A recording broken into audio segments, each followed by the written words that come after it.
Alright, so you know what this is? This is a gopher hole. And we have gophers so badly this year in the garden. You're going to hear some beeping, and that is a gopher stake that I put out.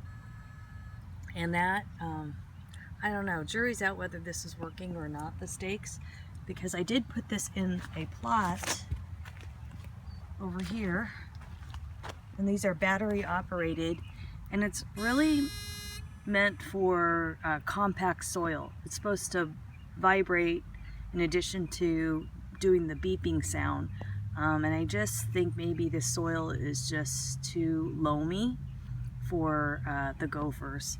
So step number 2 on the offensive line is going to be gopher baskets. I'm going to show you how to make those. So making a gopher basket is pretty easy. You just need some chicken wire, and the key is getting some wire snippers. I picked these up at Home Depot. They were like $13. And so you're just going to cut your wire into strips, just depending on the size of the basket you want to make. And so I would just cut it, and then basically I'm going to make something like this. So you just push it together and have like a little hole in the top part, and this is what's going to get buried, and I'm going to put the plant in the center there. You can make these really big, like this one I made like last year. This is really big, and there's another one that I made last year. So you can reuse them, but you will notice that even though this is galvanized chicken wire, it does rust. So you don't want to keep it buried because it'll deteriorate, and so after the end of the season you want to dig it up and store it. A more permanent solution would be to use hardware cloth, and this is a lot stronger than the chicken wire.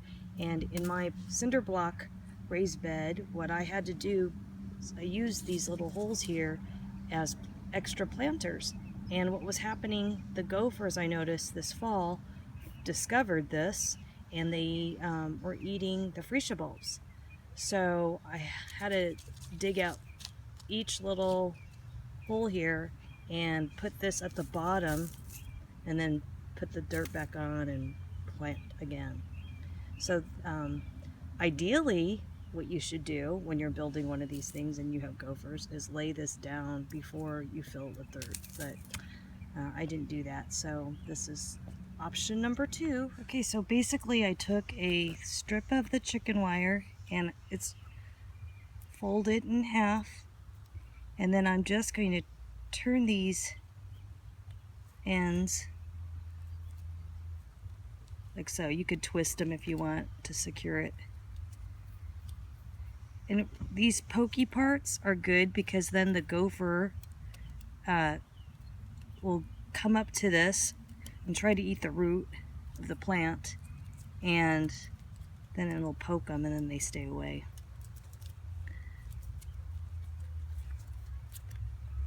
And it really is effective. I'll show you pictures of some onions. Oh, we planted Walla Walla onions, which are the best onions, and from now on the only ones I'm going to plant. And boy, that gopher knew which ones to go for. So I was able, the onions were still young enough to where I could dig them out and then plant these little gopher baskets around them, and I just made them wider for the onion. So this one's for eggplant, and so I just want it to be deeper, and so you could vary the sizes according to what kind of plant.